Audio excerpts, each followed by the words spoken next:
First tonight, how the stakes are getting higher for those attempting desperate crimes in desperate times.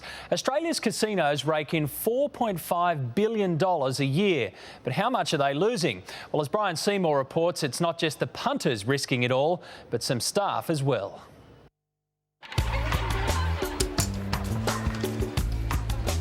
There are two types of people who go to casinos. People who go for a bit of fun and people who go because they need to make money quickly. And there's a third type of casino regular, those who work there, who've decided it's time to turn the tables. Here's an employee who's had enough of just emptying poker machines. He's turned to filling his pockets. It doesn't get more direct than this. In a darkened corner of the casino, thinking he's safe from view, he goes for it. This gambler ups his bet during play, but the real game is upstairs in the security room, and they love to collect.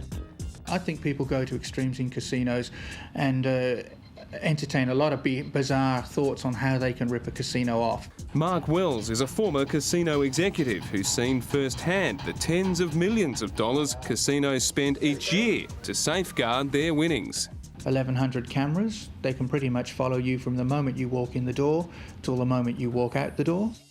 Yet some are so desperate they'll try anything, like this. He's decided to open the self-service department, simply grabbing someone else's chips. He makes it all the way outside before someone in a security uniform grabs him. Or this study in skullduggery. Over the course of nearly an hour, this guy stalks this bag, knocking it to the ground. Finally, at 3 a.m, he swoops. Shortly after, so do security. He doesn't even make it off the main casino floor before he's apprehended.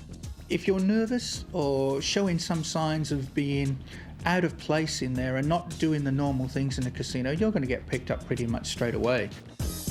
This guy's giving up trying to win on the pokies, opting instead for a cash withdrawal from another punter's purse. But the most brazen theft was committed by high roller Thomas Mangos, who used his son's toy pistol to calmly steal $136,000 from Crown Casino in Melbourne. He then flew to Adelaide and lost nearly all of it at Sky City Casino there. He was caught and jailed for 3 years. The boxmen are watching the dealers. The floormen are watching the boxmen. The pit bosses are watching the floormen. The shift bosses are watching the pit bosses. The casino manager is watching the shift bosses. I'm watching the casino manager, and the eye in the sky is watching us all. They've got cameras everywhere. But it takes somebody to be looking at the camera. So just because the footage has been recorded doesn't necessarily mean that it's going to be seen. The one thing all those thieves have in common is they were caught. Just this week, a 53-year-old dealer at Melbourne's Crown Casino admitted handing over several $1,000s to punters because he felt sorry for them. He was sentenced to 12 months good behaviour. I think he's a Robin Hood. I like the guy.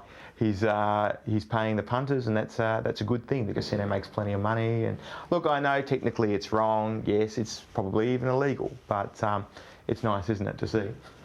What we don't know is just how many aren't caught.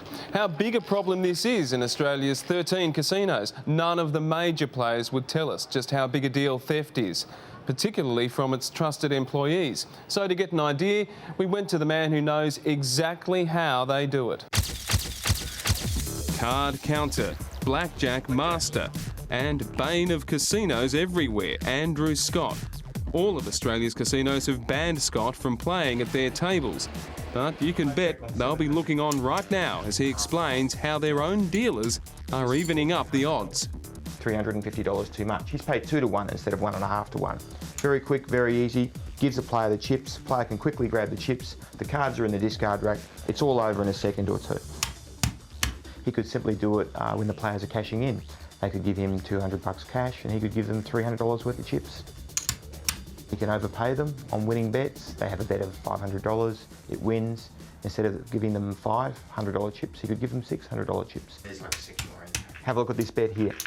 This is actually $4,000. It's 8 $500 chips. Should be paid $4,000, but actually the dealer's paid him $5,000. There's a multitude of ways. He could pay a bet that was a losing bet and actually pretend it was a winning bet.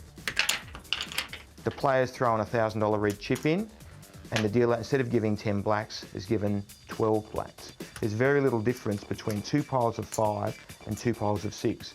I don't feel sorry for the casinos at all. That's Brian Seymour on why sometimes the house doesn't always win at the casino. Well, April has been the month of singing sensations and the classics have been getting a workout. 2 weeks ago, Susan Boyle charmed the judges on Britain's Got Talent.